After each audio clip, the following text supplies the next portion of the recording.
ጤና ይስጥልን ውድ የቻናላችን ተከታታዮች የፕሮግራማችን ቤተሰቦች፣ ይህ አብዲ ራዋቲው ነው።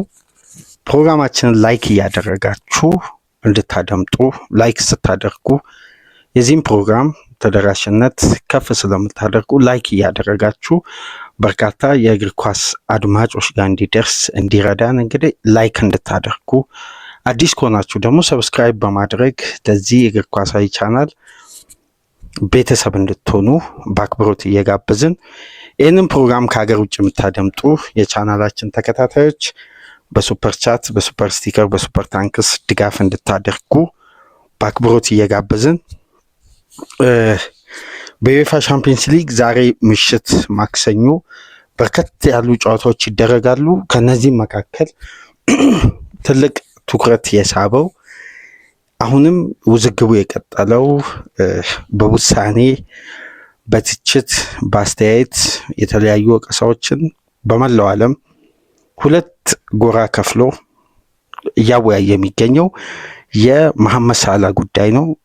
በተደራጀ መረጃ ከዕለታዊ ጋዜጦች ጋር ይዘንላቸው መጥተናል። ኢንተር ሚላን ከሊቨርፑል ቅድመ ጨዋታ ግምገማ ከመሐመድ ሳላ እስከ ቲም ኒውስ ድረስ መናነሳ ይሆናል። ይሄ ፕሮግራም ትኩረት የሚያደርገው የሳንሴሮን ጨዋታ ይሆናል። ሌተስት ግን የመሐመድ ሳላ ጉዳይ ለእግር ኳሱ ቤተሰብ እንዲሁም ለሊቨርፑል ደጋፊዎች በአንገብጋቢ ሁኔታ መረጃው ያስፈልጋል። ያለው እውነታ አሁን ላይ ምን ደረጃ ደርሷል የሚለው ብዙዎቹን እያነጋገረ ይገኛል እና ሁሉም የዓለም ሚዲያ ትኩረቱን ከመሐመድ ሳላ አልነቀለም። ስለዚህ ትኩረታችን አንደኛው ክፍል ይህንን ጉዳይ የተመለከተ ይሆናል፣ በኢንተር ሚላን እና ሊቨርፑል ቅድመ ጨዋታ ግምገማ። ዛሬ ግን በርካታ የሻምፒየንስ ሊግ ጨዋታዎች ይደረጋሉ። በጊዜው 2:45 ከአራት እና ኦሎምፒያኮስ የሚያደርጉት ጨዋታ ይኖራል። ይሄ ጨዋታ በካራት የሚደረግ ሲሆን ከሁሉም ጨዋታ ቀደም ብሎ 1 ሰዓት የሚደረግ ጨዋታ ነው። ከዛም በኋላ ባየር ሙኒክ ከስፖርቲንግ ሊዝበን 3 ሰዓት ይደረጋል። ምሽት 5 ሰዓት ላይ ሞናኮ ከጋላታሳራይ፣ አትላንታ ከቼልሲ፣ ባርሳ ከፍራንክፈርት፣ ኢንተር ከሊቨርፑል፣ ፔሲቪ አይንድሆቨን ከአትሌቲኮ ማድሪድ፣ ቶትናም ከስላቪያ ፕራግ፣ ዩኒዮ ሴንት ግሎሲን ከማርሴይ ዛሬ ምሽት የሚደረጉ የሻምፒየንስ ሊግ ጨዋታዎች ይሆናሉ። ፕሮግራማችን ትኩረት የሚያደርገው ኢንተር ከሊቨርፑል ሳንሴሮ ጁሴፔ ሜዚያ ላይ ምሽት 5 ሰዓት የሚደረገው ጨዋታ ተጠባቂነቱን በበለጠ ያጎላው የመሐመድ ሳላ ከስብስቡ ውጪ መሆን ነው። ውጪ እንዲሆን ደግሞ የተደረገው በክለቡና በአሰልጣኙ ውሳኔ ነው። ይህን ጉዳይ የሚጠበቅ ነው። ከተጫዋቹ አስተያየት፣ ከተጫዋቹ ትችት፣ ከተጫዋቹ ጠንከር ያለ ቁጣ አኳያ እንግዲህ ክለብ ከየትኛውም ተጫዋች በላይ ነውና ክለብ እንዲህ አይነት ውሳኔ ይወስናል። ክለብና ተጫዋች መካከል ያለውን ዲስታንስ በበለጠ ያሰፋል። መቃቃር በክለብ ሌጀንድና ሌጀንዱን ይዞ በቆየው ክለብ መካከል ችግሮች ይኖራሉ። የሚፈቱበት መንገድና የመፍትሄ ሀሳቦች ደግሞ ሁሌም ገዢ ናቸው። ነገር ግን አንድ ተጫዋች በሚዲያ ደረጃ ክለቡን በከፍተኛ ሁኔታ የክለቡን አሰልጣኝ ክለቡን በእንዲህ መልኩ መተቸቱ ተገቢነት ላይኖረው ይችላል። ይሄ ጉዳይ ደግሞ በበለጠ ክለቡ ወቅታዊ ካለበት የውጤት ቀውስ አንጻር ጉዳዮችን በበለጠ ያሰፋል እንጂ ለማረጋጋትም መብት አይሆኑም። ነገር ግን እንደ ሳላ አይነት ለሊቨርፑል ለ8 ተከታታይ የውድድር ዓመት የኮንሲስታንሲ መለኪያ ሆኖ በወጥነት በክለቡ ትላልቅ ታሪኮችን ከዋንጫ እስከ ግል ሪከርዶችን እየሰበረ በስኬት የአበባ ዘመኑን በአስደናቂ ፕሮፌሽናሊዝም እና ብቃት ወደ ማብቂያው ሲደርስ በእንዲህ መልኩ ሁኔታዎች ባይጠናቀቁ የተሻለ ናቸው። እንግዲህ ሁለቱም ወገኖች የተሻለውን አማራጭ ረጋ ባለ ድርድር መብት ያገኙለታል ተብሎ ይጠበቃል። ነገር ግን እሳቱን ከጎን ሆኖ የሚለኩሱ ደግሞ ተጨማሪ በክለቡ ዙሪያ ያሉ የቀድሞ ተጫዋቾች አሉ። በቀጥታ ወደ ጉዳያችን ከመግባታችን በፊት አንድ ነጥብ አንስቶ ለማለፍ ያክል በክለቡ ዙሪያ ከሚገኙ ጸሐፊዎች፣ ጋዜጠኞች፣ የሚዲያ ባለሙያዎች በተለይ ደግሞ የቀድሞ ተጫዋቾች የሚያነሱት ሀሳብ በራሳቸው እይታ ከክለብ አይደንቲቲ ከወቅታዊ ሁኔታ እይታ ብቻ ስለሚታይ ጉዳዩ የሚሰጠው አስተያየት ዲፕሊኬት የሆነ ነው በየቦታው። ነገር ግን በተጫዋቹ ሳይድ ደግሞ ሆነው የሚመለከቱ ደግሞ የክለቡ በመላው ዓለም የሚገኙ በርካታ ደጋፊዎች አሉ። ደጋፊ ለምን እንደሆነ ባይታወቅም ግን በእንዲህ አይነት ሁኔታ ላይ አብዛኛው ደጋፊ እንዲሁም ገብታችሁ ስካይ ስፖርት እና ቢቢሲ አንድ የሰበሰበው ፖል አለ፣ የሚያስገርም ፖል እና መረጃውን ወደ እናንተ ለማጋራት እንግዲህ አንዳንድ ቅድመ ሁኔታዎች ስላሉ በዩቲዩብ አይፈቀድም እንጂ ያም መረጃ ባጋራችሁ የተሻለ ነበር። በዛ በተሰበሰበ ፖል ላይ በሁለቱ ትላልቅ የእንግሊዝ ሚዲያ የተለቀቀው መረጃ ለማመን የሚከብድ ነው። 84% በቢቢሲ 92.5% በስካይ ስፖርት የሳላን አስተያየት የእግር ኳሱ የሊቨርፑል ደጋፊዎች ለደጋፊው የቀረበውን ፖል ደግፈዋል። የተቀረው ፐርሰንት ነው ሳላ ተገቢ አይደለም የሚለውን ያነሳው። ከዛም በኋላ እንግዲህ ማንዴይ ናይት ፉትቦል ላይ ትናንት ምሽት ማንቸስተር ዩናይትድ ወደ ሞሎኒው ተጉዞ ወልቭስን 4-1 ባሸነፈበት ጨዋታ ማንዴይ ናይት ፉትቦል እንግዲህ ተወዳጁ ፕሮግራም ሰኞ ምሽት ጨዋታ ሲኖር ከሌለ ደግሞ ሪካፕ የዊኬንድ ሪካፕ ግምገማ ያለው የስካይ ስፖርት አስደናቂ ፕሮግራም አለ።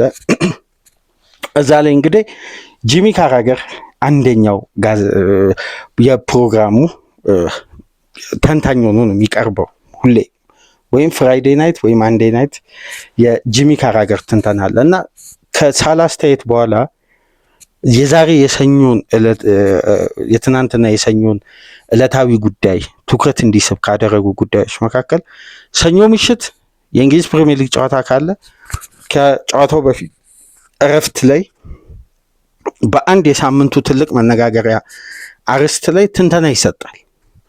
ያ ትንተና ሲጠበቅ ነበር አንደኛ። ሁለተኛ ደግሞ የአርነ ስሎት ፕሬስ ኮንፈረንስ። ሶስተኛ ደግሞ ለክለቡ ከየትኛው ሚዲያ በላይ 100% ከየትኛው ሚዲያ በላይ ቅርብ የሆኑ ሁለት ዘጋቢዎች የሚያወጡት መረጃ ሲጠበቅ ነበር። አንደኛው ዴቪድ ኦርኒስተን ነው።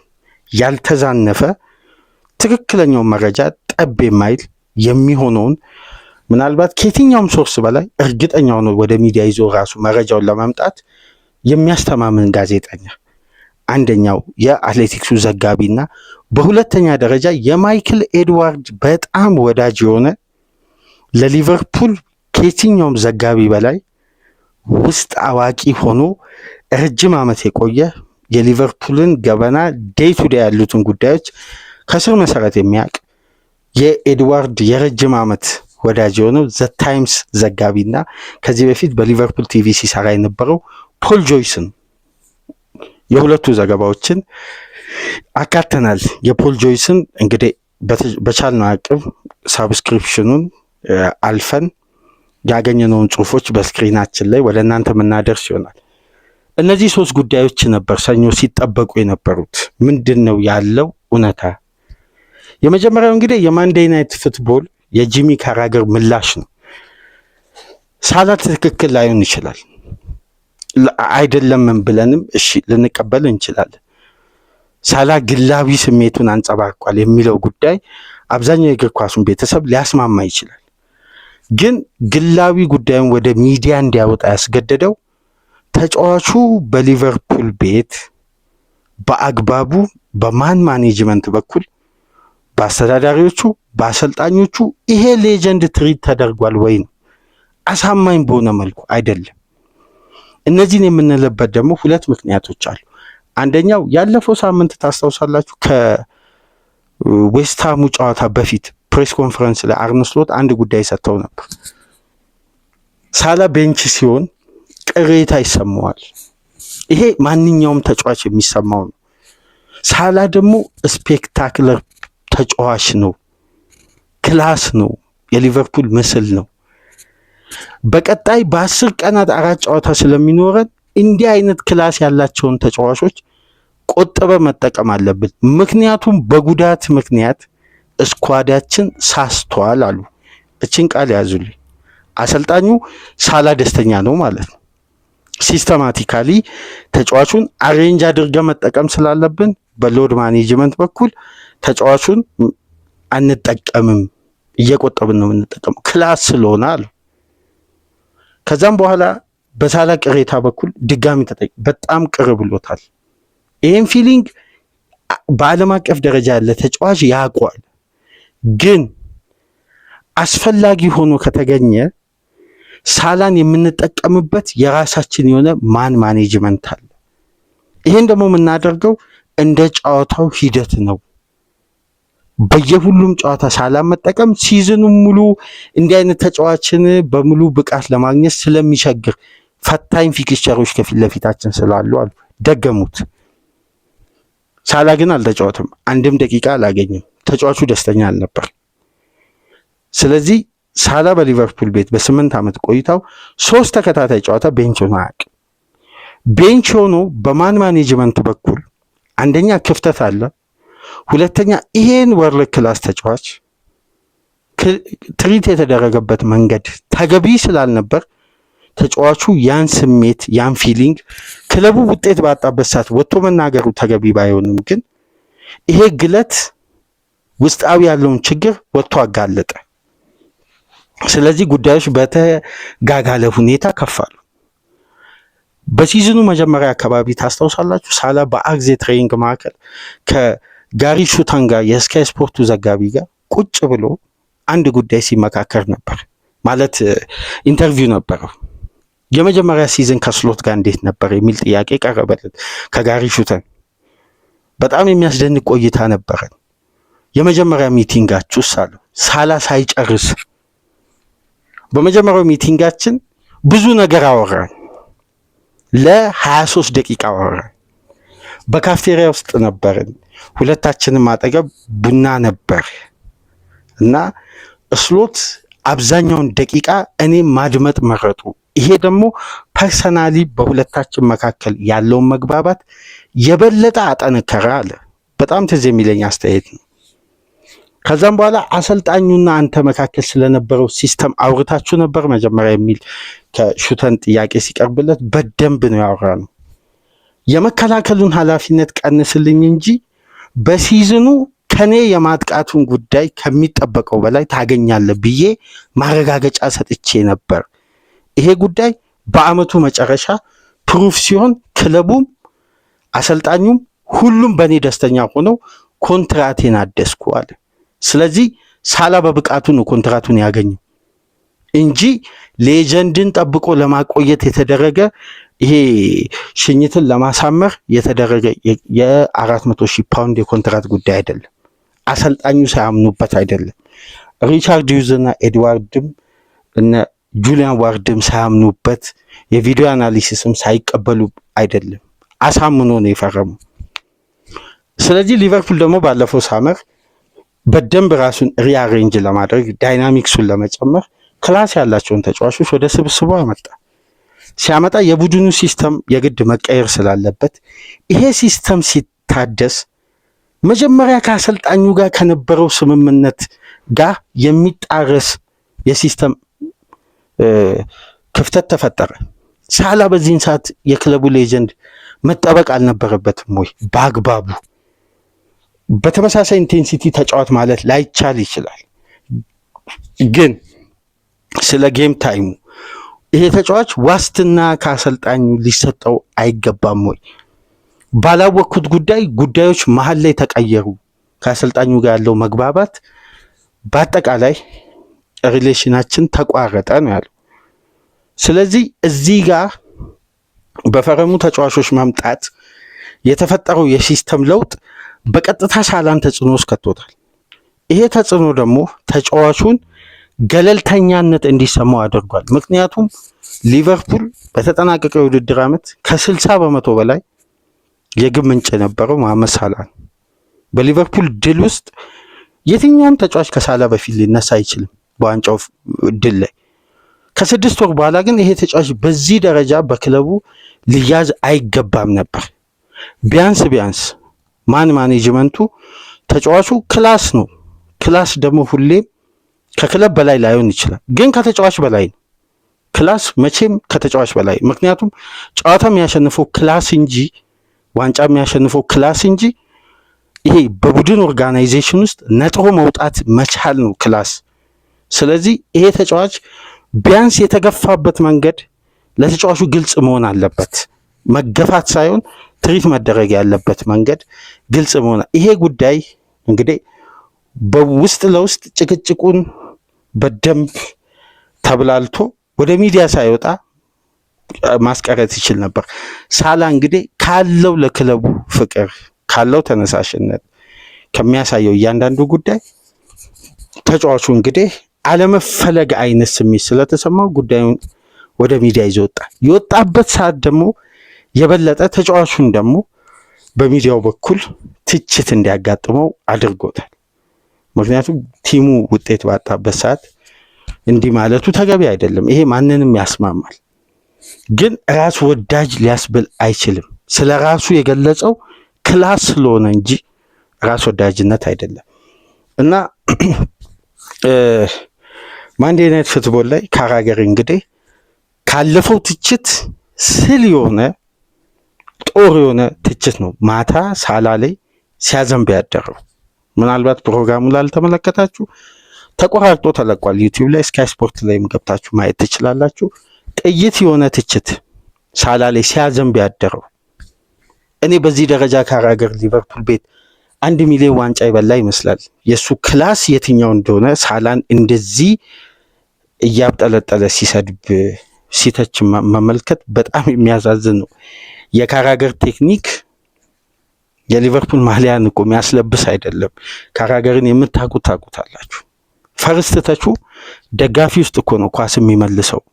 ኳስ አንድ ቀን ኮንትሮል አድርጎ አስቦ ማይጫወት ተጫዋች በዚህ ደረጃ በመጀመሪያ ደረጃ አለ እኔ ሳላን መች ወጥቼ ሚዲያ ላይ ተቸው ብሎ ጋዜጠኛውን ሲጠይቅ ያለፈው ሳምንት እንኳን እኮ እዚህ ስቱዲዮ ውስጥ ሆነ ሳላን ተችታል አለ።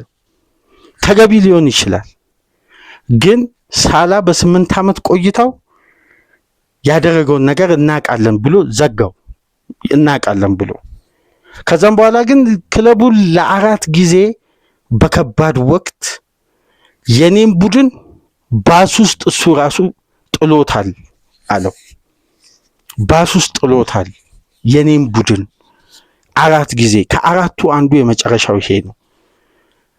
ምናልባት ሳላ ወደ ሊቨርፑል ከመምጣቱ በፊት በቼልሲ ፌል ያደረገ ተጫዋች፣ ምንም አይነት ሜጀር ትሮፊ ያላሸነፈ፣ ደካማ ብቃት ያሳየ፣ የተረሳ ፌል ያደረገ ዝውውር ነበር። ሊቨርፑል ቤት መጥቶ ነው የገነነው አለ። ይሄ ሊያስማማ ይችላል፣ ግን ሊቨርፑል በሳላ ውስጥ ድል አላገኘም ወይ ነው። ሳላ በሊቨርፑል ገኗል። ክለብ ተጫዋችን ከፍ ያደርጋል። ክለብ ደግሞ ከፍ እንዲል የተጫዋች አስተዋጽኦ አለ። ሁለቱ ጉዳዮች አብረው የሚሄዱ እንጂ አንዱን ነጥሎ አንዱን አውጥቶ የማይሆን ነገር ነው። ምክንያቱም ከ250 የመሐመድ ሳላ ግብ 179ኙ የማሸነፊያ ግብ ነው። 3 ነጥብም ዋንጫም ምንም ሊሆን ይችላል። 179 ግብ በፕሪሚየር ሊጉ ታሪክ በ8 ዓመት ቆይታ የማሸነፊያ ግብ ያስቆጠረ ተጫዋች የለም። የማሸነፊያ ጎል 3 ነጥብም ዋንጫም ምንም ሊሆን ይችላል። የፕሪሚየር ሊግ ተጫዋች ሆነ። ይህን ተጫዋች እንግዲህ በዚህ ደረጃ ካጥላላ በኋላ ካራገር እንዲህ አይነት አሳፋሪና የወረደ አስተያየት ሰምቼ አላቅም ማለት እና ሳላ ክለቡን በከባድ ወቅት የክለቡን ችግር ከፍ አድርጎ ሚዲያ ላይ አውጥቶ አስጥቷል። ይሄ ተጫዋች ዲሲፕሊን ሁላ ቅጣት ሊተላለፍበት ይገባል አለ። ይህን ሀሳብ እንዴት ትመለከታላችሁ? በጣም የሳላን ትችት በካራገር በኩል የቀረበውን ጄምስ ፒርስ ወደ 5 ፔጅ ጽፎታል። አትሌቲክስ ላይ ገብታችሁ ተመልከቱ። በርካታ እኔ ቪዲዮን ያየሁት እረፍት ሳለ እና ይሄ ጉዳይ ነው አንዱ ማንዴይ ናይት ፉትቦል ላይ እሺ ወደ ቀጥታ ወደ ዕለቱ ጋዜጦችና ወደ ፖል ጆይስ ዘገባ እንሂድ። ስክሪኑ ላይ እናንተ ተመልከቱ። እኔ በዚሁ ወደዛ ሀሳብ እንግባና ወደ ቅድመ ጨዋታው ግምገማ እንገባለን። ፖል ጆይስ ማለት በጣም የሊቨርፑል ውስጥ አዋቂ ነው። በጣም ስላችሁ በቀጥታ ከክለቡ ኃላፊዎች መረጃ የማግኘት ሁሉ አቅም አለው እና በሊቨርፑል ቲቪ ከ10 ዓመት በላይ ሰርቷል። ይሄ ዘጋቢ እንደሚለው ከሆነ ክለቡን የሚወድ ተጫዋች፣ ለክለቡ የሚቆረቆር ተጫዋች ሚዲያ ላይ ወጥቶ በዚህ ደረጃ ክለቡንና አሰልጣኙን መተቸት አልነበረበትም። ይሄ በሊቨርፑል ኃላፊዎች በኩል ከፍተኛ ቅሬታና ቁጣን ፈጥሯል ይላል እና አንድ ማብራሪያ ላይ አድማጮች፣ እኔ እንደተረዳሁት ከሆነ በእኔ አረዳድ ነው ዘገባው ላይ በስሎት ብቻ የማመስ ሳላ ትችት አልቆመም፣ ሪቻርድ ሂውዝን ሁላ ጠቁሟል ይላል። ይሄ ማለት እኔም በክለቡ ውስጥ የማይፈልግ አንድ ሰው አለ ሳላ ያለው ሪቻርድ ሂውዝን ነው የሚለው ፖል ጆይስ። ከዛም በኋላ ጉዳዮች እንደገና ተጧጧፉ። ይሄ ደግሞ ከ6 ወር በፊት ባለው ጉዳይ ደግሞ ከተመለከትን ያወዛግባል። ሪቻርድ ሂውዝ ለሳላ ሎያሊቲ ቦነስ ላይ ሲደራደሩ ተጫዋቹ 15 ሚሊዮን ፓውንድ የሎያሊቲ ቦነስ ያገኛል። በነገራችን ላይ በዚህ በአዲሱ ኮንትራት ሳላ ከሊቨርፑል የደሞዝ ስኬል ላይ ከተነሳ ሊቨርፑል በፕሮፊት ኤንድ ሳስቴናቢሊቲ ሩል ላይ የሚሻገረው የፒኤስአር መጠን ብትመለከቱ ለማመን ነው የሚከብዳችሁ። ሬንጁ እንዴት በአንዴ ከፍ እንደሚል የሳላ ደሞዝ የሊቨርፑል ደሞዝ ክፍያ ከነ ቦነሱ ከነ ጥቅማ ጥቅሙ ከጨዋታ ጋር ምን ተያይዞ 9.6% የያዘው የሳላ ደሞዝ ነው ከደሞዝ ስኬሉ ላይ። ይሄ በጣም ከባድ ደሞዝ ነው ተጫዋቹ ከክለቡ ያገኘው። እነዚህ ሁሉ ጉዳዮች ድርድር ላይ ቀረቡት የነበረው በሪቻርድ ሂውዝ ነው። አሁን እንደ ፖል ጆይስ ዘገባ ከሆነ ስሎት ላይ ብቻ አይደለም የሳላ እጅ የተነሳው ወይም የሳላ ትችት የተሰነዘረው ሪቻርድ ሂውዝም ጭምር ነው። በሁለቱ መካከል አለመግባባትም አለ ነው የሚለው። ይሄ ሌላኛው ይሄ አንድ ሰው አለ እኔ እዚህ ቡድን ውስጥ እንድቆይ የማይፈልግ ከሚላት ቃል ጋር ተያይዛ የወጣች ዘገባ ናት። በውስጥ የተመለከትኩት የፖል ጆይስ ትልቁ የዘገባው እውነታ ላይ ከተመለከትኳቸው ጉዳዮች አብዛኛው ሚዲያ ላይ እንግዲህ ዱፕሊኬት የሆነ ነው ዘገባው እና ፖል ጆይስ ይህ መረጃ ሲያወጣ ሰዓቱ ከፕሬስ ኮንፈረንሱና ከስኳዱ ወደ ኢንተር የሚጓዘው ስኳድ ሳይታወቅ በፊት ነበርና ይሄ ዘገባ ያወጣው እንደሚመስለኝ ከሆነ ሳላ ከዛሬው ስብስብ ውጪ የሚሆን ይመስለኛል የሚል የመጀመሪያ ማረጋገጫ የሰጠው እሱ ነው። ነገር ግን ተጫዋቹ ፕሮፌሽናል ሆኖ ሰኞ ዕለት ለነበረው ትሬኒንግ በሰዓቱ ተገኝቶ ከቡድኑ ጋር ትሬኒንግ አድርጎ ከዛም በኋላ ነው ከስብስቡ ውጪ ሆነው። ሶስተኛው ጉዳይ እንግዲህ የአርነ ስሎት ፕሬስ ኮንፈረንስ ነው ትልቁ ጉዳይ። እኔ ከሰው ጋር ስግባባ በጣም ትሁት፣ ከሰው ጋር መግባባት የሚችል ከሰው ጋር ያለኝ የሪሌሽን ከሰው ጋር ያለኝ መቀራረብ በጣም ጤናማ ነው። እንዲህ ስል ግን ሰነፍ ወይም ይሄ ዊክ የሆንኩ ግለሰብ አይደለሁም እና እዚህ ሳላ ያለመኖሩ ምክንያትን መረዳት ትችላላችሁ ብለው ይሄ በተረጋጋና በሰከነ ሁኔታ ይሄ ጉዳዩን በማያጋግል መልኩ የሳላ እዚህ ያለመኖር የኔ ዊክ መሆን ወይም እኔ ከሰዎች ጋር ያለኝ መግባባት ደካማ ወይም ለሰዎች ጥሩኝ መቅረቤ የሚያሳሳኝ ሰው ሆኜ አይደለም። የሳላ እዚህ ያለመኖርም አንደኛው ምክንያት ይሄ ነው ብለው ጠንካራ እንደሆኑ በውስጥ አዋቂነት በውሳኔ በኩል ተናግረው እንግዲህ አልፏል። ከዛም በኋላ ነው ትልቁ ጥያቄ የቀረበው ሳላ ካሁን በኋላ በሊቨርፑል ቤት ይቀጥላል ወይ ዳግም ይጫወታል ወይ ሲል I have no clue ነው ያሉት። ያው ምንም አይነት አሁን ላይ ምንጭ የለኝም፣ ምንም አይነት ይሄን ነገር በዚህን ሰዓት የመመለስ ምንም አይነት ጥያቄ ለዚህ አይነት ጥያቄ ምላሽ የለኝም፣ ምንም አይነት ምላሽ የለኝም፣ ምንም አይነት ምንጭም የለኝም ብለው መረጃውን ዘግተዋል። ሳላ ይቀጥላል አይቀጥልም አብረን በጋራ የምንመለከተው ነው የሚሆነው። ትልቁ መረጃ ግን ዴቪድ ኦርኒስተን ነው ያጋራው። መሐመድ ሳላ ከሊቨርፑል ቤት እንዲለቅ የሊቨርፑል ኃላፊዎች አይፈልጉም ማለት በጣም የሚያስገርም መረጃ። ይሄን ኤንቢሲ ላይ ገብታችሁ ላይቭን ተመልከቱ በኤክስ ቻናል። እኔ ከአንፊልድ አቅራቢያ ባለኝ መረጃ መሰረት ይላል እንግዲህ ከአንፊልድ አቅራቢያ ብሎ ነው። ምክንያቱም ለመረጃውም ጥራት፣ ሁለተኛ ውስጥ አዋቂዎች የሚባሉት ዘጋቢዎች የሚያገኙትን የመረጃ ምንጭ ግለሰቡን አይጠቁሙም። ምክንያቱም ደግሞ ለፕራይቬሲ ሲባል ግን የሚያገኘው ይሄ ዘገባውን ከሪክሩትመንት አባላት ነው፣ ከሊቨርፑል ውስጥ ከሚገኙ በቀጥታ ከተወካዮች ከምልመላ ክፍልም ከማኔጅመንት ክፍልም ነው ቀጥታ የሚያገኘው እና ሳላ ኮንትራቱን እንዲያጠናቅቅና ከክለቡ እንዲለቅ ነው የሚፈልጉት። ለሊቨርፑል የተሻለ ጥያቄ ጃንዋሪ ላይ ሊቀርብ እንደሚችል ይጠበቃል። ግን ሳላ አማራጩ የመካከለኛው ምስራቅ ክለቦች ብቻ አይደለም ይላል ዴቪድ ኦርኒስተን። ምን አለ? ባየር ሙኒክ፣ ባርሳ፣ ማድሪድ ተጫዋቹን ማስፈረም ይፈልጋሉ አለ እና ይህን አስተያየት አጋራ። ነገር ግን ሳላ ኮሚትድ ሆኖ በክለቡ እንዲቆይ የክለቡ የበላይ ኃላፊዎች ይፈልጋሉ። ስለዚህ ጉዳዩን ቶሎ በአጭሩ መፍትሄ ለማድረግ በውስጥ በፍጥነት ከኢንተር ሚላኑ ጨዋታ በኋላ ጠለቅ ያለ ድርድሮች በእርግጠኝነት ይኖራሉ። ከዛም በኋላ ስለ ሳላ ፊውቸር ማውራት እንችላለን።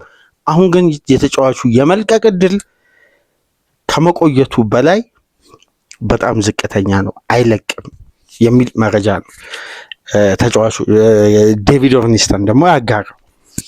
አርነ ስሎት በጋዜጣዊ መግለጫቸው ወቅት አንድ ጉዳይ ተጠይቀው ምላሽ ሰጥተው ነበር። ተጫዋቹ ድጋሚ ተመልሶ ለሊቨርፑል ይጫወታል ወይ ኖክሉ ካሉ በኋላ በየትኛው መንገድ የመመለስ እድልም አለው ይመለሳል የሚል መቼም ተጫዋቹ በዚህን ሰዓት ያለመኖሩ ጉዳይ በዚህ ስብስብ ዛሬ ሚላን አለመኖሩ ይታወቃል። ምክንያቱም ነገር ግን ከዚህ ጨዋታ በኋላ አንድ መብቴ ይፈጠራል ተብሎ ይጠበቃል። ግን አሉ there is always possibility to return for a player። በቃ እንዲህ ብለው ነው መግለጫቸውን የዘጉት። ስለዚህ ጉዳዮች ሁሉ መቋጫ ሊገኝላቸው የሚችለው ከኢንተር ሚላን ጨዋታ በኋላ ነው። ግን ባለው እውነታ ደረጃ ከተረዳን ሳላ በጃንዋሪ የመልቀቁ እድል ምናልባት በቀጣይ የሚደረገው ድርድር ሁለቱ ወገኖች አብሮ በጋራ የመስራታቸው ጉዳይ አሁን ላይ እምነትም ጠፍቷል። ሳላም ወጥቶ ተችቷል። ክለቡም ውሳኔ አስተላልፏል። መሀል ላይ መቃቃር ይኖራሉ። ግን ሳላ እንደ ተጫዋች በክለቡ በሌጀንድነት ተከብሮ ቢለቅ የተሻለ ነው። ግን አሰልጣኙ ከሳላ ጋር አብሮ በጋራ ይሰራሉ ወይ? እሱ ብቻ አይደለም፣ አሰልጣኙ ቆይታቸው ራሱ ዋስትና አለው ወይ? ይሄን ጥያቄ በነገራችን ላይ ፖል ጆይስ አስቀምጧል። ሳላ ብቻ ሳይሆን ስሎት ጭምር አንሰርቲኒቲ ነው ስለ ወደፊት ቆይታቸው ይላል።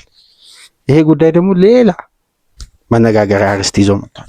በዛሬው ጨዋታ እንግዲህ ከቡድን መረጃ የተሰሙ ነጥቦች መካከል ኮርሊ ጋክፖ፣ ፍሬድሪኮ ኬዛ ከዚህ ጨዋታ ውጪ ናቸው። የጋክፖ እንግዲህ ለሳምንታት ይርቃል የሚል ለተወሰኑ ሳምንታት ከሜዳ ይርቃል ብለው አሰልጣኙ ገልጸዋል። አንድ በዚህ በጋክፖ ከሜዳ መራቅ ምክንያት ሳላ የለም፣ ጋክፖ የለም፣ ኬዛ የለም።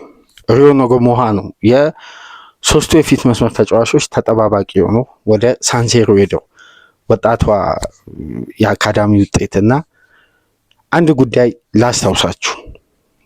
ስሎት አይደንቲቲ የሚል ከ4 ወር በፊት ቅድመ ውድድር ጊዜ ዝግጅት ላይ አሌክሳንደር ኢሳቅ ወደ ሊቨርፑል እንደሚመጣ የመጨረሻ ማረጋገጫ መረጃ እንዳገኘ እርግጠኛ ሆነን የማይቀረው ዝውውር ብለን በወቅቱ ስንሰራ አንድ ጉዳይ አንስተን ነበር። የሊቨርፑል የቀጣይ 6-7 ዓመት የክለቡ የቡድን ግንባታ በአጨዋወት ስትራቴጂ በኩል ሲስተሙ ሊሆን የሚችለው 4-3-1-2 ነው። ኤኬቲኬን 70 ሚሊዮን ፓውንድ ወደ ከፍተኛ ገንዘብ አውጥተው ከ70 ሚሊዮን ፓውንድ በላይ አውጥተው ኢሳቅን ወደ 125 አውጥተው አንዱን ቤስት እያደረጉ አንዱን ቤንች አያደርጉም። ለዊዘም ያን ያክል ክፍያ ከፍለው ግን በሂደት ቡድኑን ለማሻገር እንደ ቡድን የክለቡን ስትራክቸር አጫወትን ለመቀየር የታቀደበት የመጀመሪያው ፎርሜሽን ሁለቱ አጥቂዎች ከፊት ከበስተጀርባቸው ዊዝን ለማጫወት ነው። ሶስቱ አማካዮች ሳይነኩ እና ይሄ ዲያመንድ ፎርሜሽን ማለት ነው። በዚህ ፎርሜሽን የሊቨርፑል የረጅም ጊዜ የፎርሜሽን እቅድ ነው በዚህ ደረጃ ለመጫወት እና ዛሬ የእቅዳቸው የመጀመሪያ ክፍል ሳንሴሮ ላይ ይታያል። ይሄ የሊቨርፑል ትክክለኛው አይደንቲቲ የሚገነባበት ፎርሜሽን ነው። ዛሬ ላይ ጋክፖ የለም፣ ሳላ የለም። ይሄ ፎርሜሽን ቲዮሬቲካሊ ከሰራ ዛሬ ሳንሴሮ ላይ ይታያል። ካልሰራ ግን ክለቡ ወደ መብቴ ነው የሚሄደው።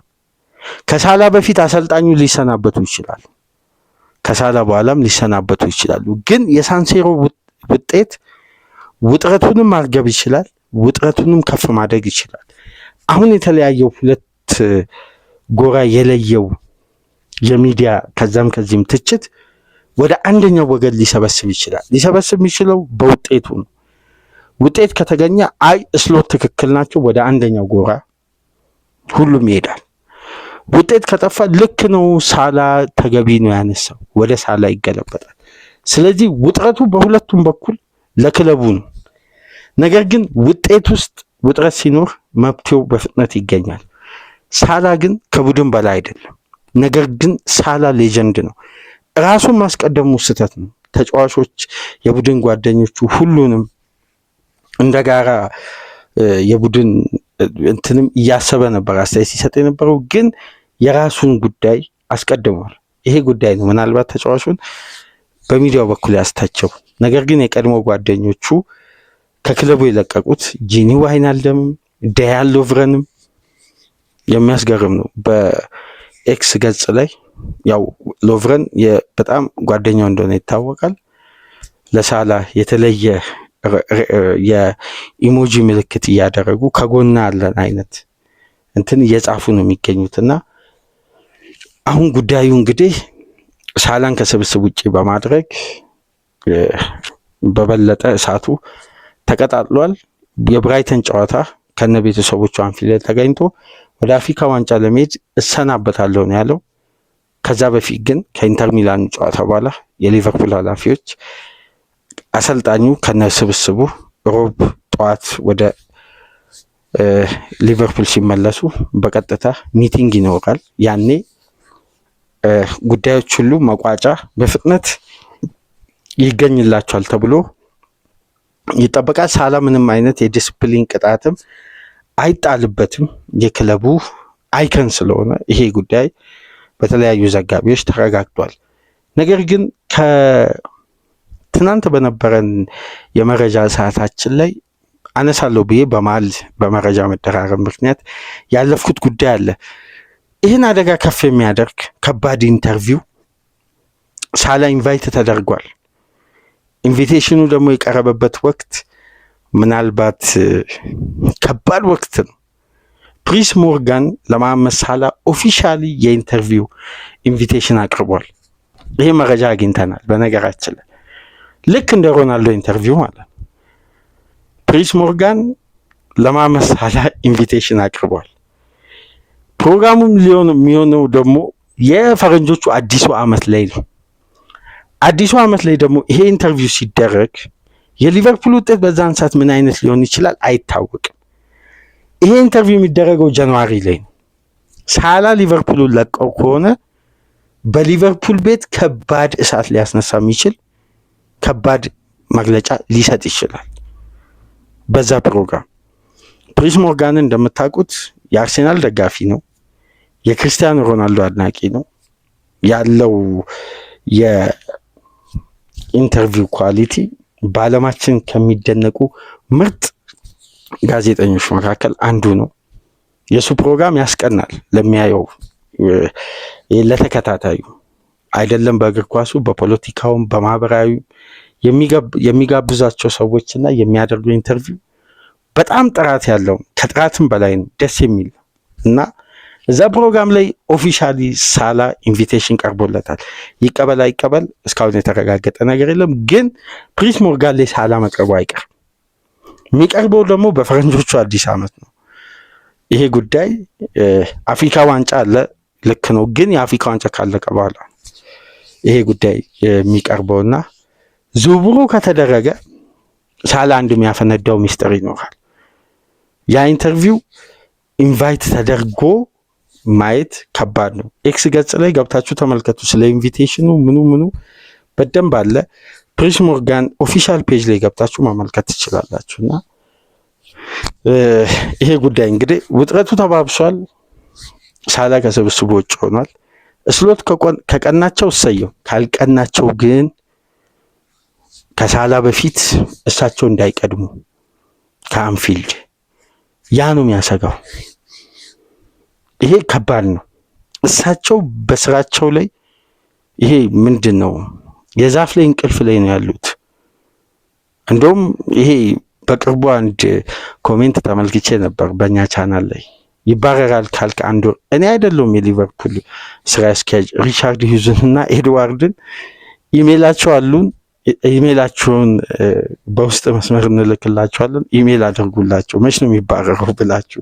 እኔ ከነሱ የተሻለ ከእናንተ የተሻለ መረጃውን ቀድሜ ላገኝ እችላለሁ እንጂ የተሻለ ለክለቡ ቅርቦኛ አይደለም። ግን አንድ ነገር እዚህ ጋር ማረጋገጥ ያለብን እሳት ማብረጃና ዳይሬክሽን ማስቀየሪያ ተጫዋች ሰለባ መሆን የለበትም። ብቃት ማረጋገጫ መሆን አለበት። ተመሳሳይ ታሪክ እንደ ቴናግ ሊቨርፑል ቤት ከተፈጠረ ደግሞ የሊቨርፑል ምስል ነው የሚበላሸው። የሊቨርፑል ይሄ አይደንቲቲ ይሄ አይደለም። የክለቡ ካልቸር በመላው ዓለም ለተቃራኒ ደጋፊ የሚያስቀና ካልቸር ያለው ክለብ። በአንድ ኔዘርላንዳዊ ይሄ ካልቸር እንደዚህ ሊበላሽ አይገባም። አንድ ኔዘርላንዳዊ ወደዛ አሰናብቶ በሚገባው ካሪዝማ ክለቡን መምራት ነው። አንድ ኔዘርላንዳዊ የራሱን ሌጋሲ ከፍ ለማድረግ ሲነር ተጫዋቾች ላይ ይሄ የተለመደ አሰራር ነው። እኔ በየትኛውም መመዘኛ የትኛውም ሀሳብ በዚህ ጉዳይ ላይ አያሳምነኝም። ይሄ በዓለም እግር ኳስ ውስጥ እየተደጋገመ እግር ኳስን መመልከት ከጀመርንበት ጊዜ አንስቶ የኔዘርላንዳውያን ጥጋብ በየቡድኑ እያየን ነው። ባርሳ ቤት ውስጥ እናስታውስ የለም እንደ ቫንጋል 9 ሆላንዳዊ ተጫዋች አምጥተው የካታሎኛ ተናጋሪና የአካዳሚ ውጤትን አግልለው ከነ ፔፕ ጋርዲዮላ ጭምር መች በአግባቡ ማኔጅመንታቸው በነገራችን ላይ የሆላንዳውያን ዜሮ ነው። ዜሮ የትኛውንም ተጫዋች ትሪት የማድረግ አቅማቸው በጣም ደካማ ነው። ይሄ የግድ በትላልቅ ሚዲያ ወይም በትላልቅ ጻፊዎች ዘንድ ሊተነተን አይገባም። ይሄ ዓለም እግር ኳስ ሁሉ በአንዴ የተረዳውና ከሰሩት ስራ በላይ ስለ ራሳቸው የሚጨነቁ ክሬዲትን ቅድሚያ መመልከት የሚፈልጉ ናቸው። ስለዚህ ይሄ ደግሞ ተገቢ አይደለም። አንድ ሲኒየር ተጫዋች ሊረብሽ ይችላል፣ ሊያጠፋ ይችላል።